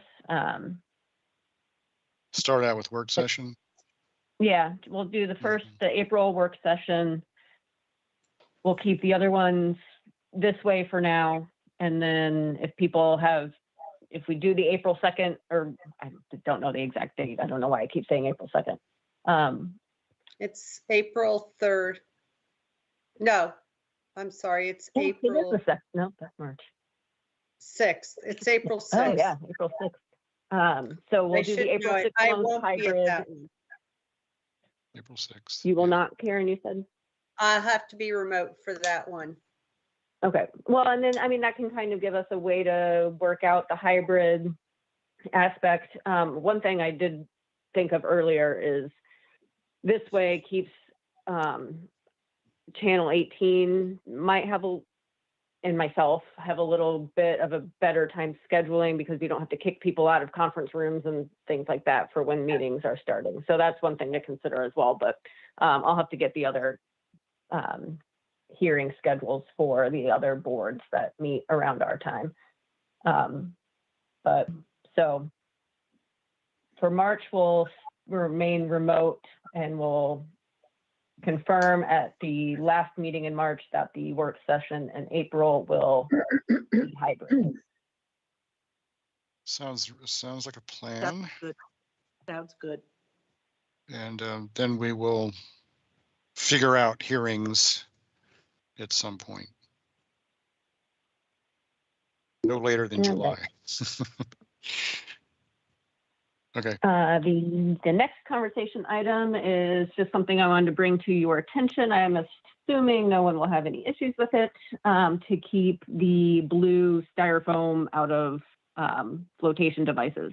Hooray. Like docks and pier floats. So this is not being brought by us, it's being brought on by, it actually doesn't say exactly which board it is. No, it's a citizen petition. Oh. Oh, was it? Okay. Ginny Nickerson, I believe, is the one who is bringing it forward. Oh, No, because Yeah, they- I've been talking to Ted Keon about it as well Yeah. previously. So it would basically say that anything that's getting repaired or replaced has to meet this bylaw immediately. Otherwise, everything else has to meet it by January 1st of 2025. So it So gives that them a means- couple years to. everybody has to replace their styrofoam floats by then. Everybody in Chatham. That's It's a big deal. it's a big deal. Yeah. I'm for it, of course, but that's going to be it'll be interesting to see how it comes out of town meeting. They talked about it at the selectmen meeting last night, and the proposal was made that they extend the deadline to 2028. 8. Okay. It's like, so- it would Oh seem well. like, will we even be here then? Oh, But, God. I think it's an important thing to do, and I look forward to discussing it more. But Yeah, 2020 seems like, That seems a little That's- far out. that's 6 ridiculous. more years of picking up that blue Blue stuff. styrofoam that's all over the Yeah. beaches and marshes. yeah, Yuck. it's nuts. Okay. Gee, they're not asking us to approve it or anything, or do anything with it? Our name didn't even come up. They listed David. the commissions that were involved, and they didn't even mention conservation, so I was surprised. Yeah. Well, I mean, we don't really have a I mean- mechanism for endorsing it or whatever, but I mean, is there any way we can take a vote that we want to endorse it as a commission? Or I don't know. I don't know. I mean, it's not really a thing in the bylaw where we just sort of, express opinions about things. But we could take an informal vote here just for our own interest.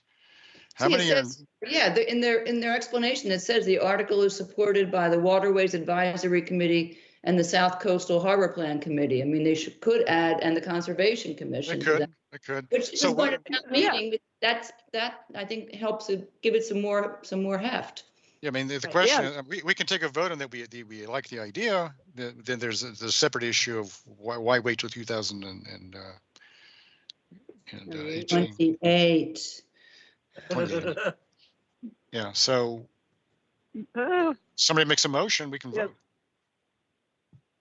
And the draft does say that Natural Resource Department staff shall be the enforcing authority. So There you go, okay. Nikki. All right. in my opinion, we should at least say that, fine, we'll enforce this.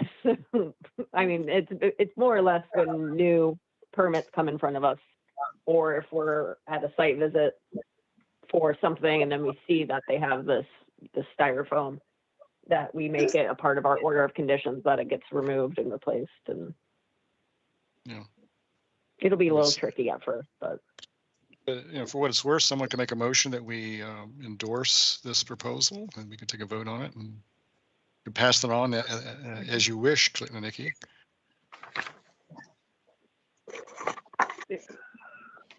I can make a motion, Bob, if you want. Go ahead, Bob. I'll make a motion that we endorse the proposed polystyrene foam bylaw change for the town of Latin Chatham. second.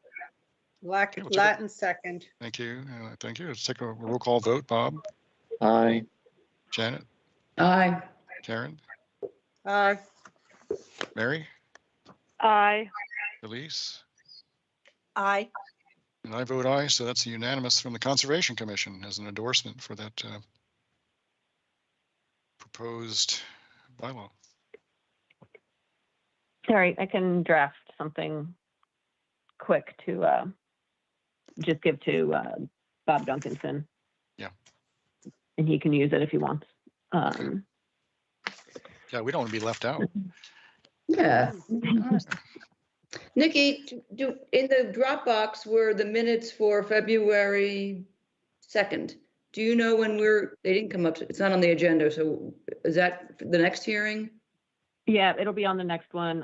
That and the 307 Bridge Street accidentally got left off the agenda. So they'll both be on the next one. 307 Bridge Street didn't have anything major. Janet, I think you were the one that emailed me about it. Yeah. Okay. So basically it's gonna iron out the details and we'll also draft the order of conditions and hopefully do both of those at the work session, since that was our mistake in the office. And Oh, so we're gonna, I was trying to remember. So 307 Bridge Street, it was continued to today, but I couldn't in my notes figure out any reason why we continued it, what we were waiting for. right, so that's the, they did give us new plans, but they didn't come in until sometime on Friday. So they Okay. didn't get out to the people that use paper Mhm. packets. I haven't, because I didn't realize it was not supposed to be on the agenda. I didn't even look at it yet. So I'm not sure what the changes were, but it was pretty minor.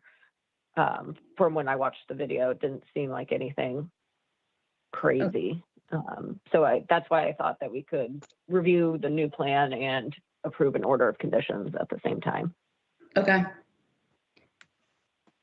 And then the only other thing I had, Janet, you called on Friday. Sorry, I missed your phone call about Old Harbor Road. I assume you Yeah. mean the one across the street from the Yeah, my yard? I don't think we can talk about it here. Okay. We're a quorum and it's not calendared and it's not, I would like you to stay on afterwards and Bob too, maybe, so without a quorum, we can talk about it and I can tell you what I've learned. And then we can decide whether to put it on an agenda. But I don't Okay. think we. Yeah, you had asked me if I was up to date. I haven't gotten any complaints or anything like that. So Okay. I know nothing, and I haven't had a chance to drive by or anything. So Okay, I'll we can bring you work on that. quickly. Could I also ask while we're all here, I don't know, I guess everybody got it this morning, the email from MACC asking for support for the Public Lands Preservation Act, which is pending before the state, before the House of Representatives on Beacon Hill. Other conservation commissions have weighed in to support it. And all of the good conservation organizations have also, and they've asked those who are willing to write a letter. So I'd like to put that on an agenda. I think it's a really worthwhile bill that we should be supporting. So Nikki, if we could add that to an agenda, we have until the end of March, I think, to write the letter. So. Yeah, I think they said, I read that today. I can't remember if they said it's due by sometime in April, maybe. Yeah, they said, please, all I saw was like, you have February and March to help get the support out. So I said, okay, that sounds good. Yeah, I can draft a letter that we can have everybody sign. Yeah, there's form, you can see all the other ones. Yep. Are there. And Nikki, if it's okay, if you're okay, I'm more than happy, I think I texted to you, to take the first stab at the order for Linnell. You're the perfect, I was going to ask Yeah, you. no, because I remembered all of this and it goes back in prior orders and RD, I mean, I remember it all because it's been, because I walk my dog there all the time. So it's an area that's near and dear. So happy to do that. Although I cringed when Bob said, feel sorry for whoever who has to do this, but. Because you knew it was going to be you. It's important to get it to try to, because, if none of us are here in 2 years and there's, everything's going to hell in a handbasket, then it's Well, wait a minute. A couple of us at least have at least a 3-year commitment ahead of us. So.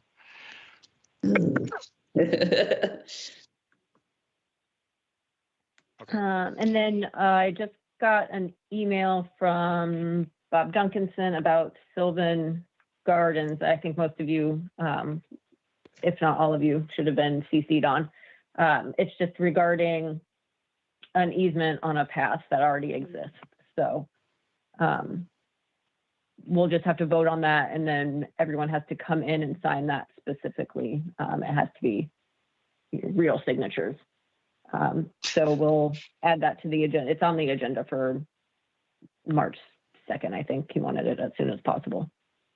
Okay. Yeah, I see it. All right. Other than that, I think we're good. That's it. Okay. Except for one last item.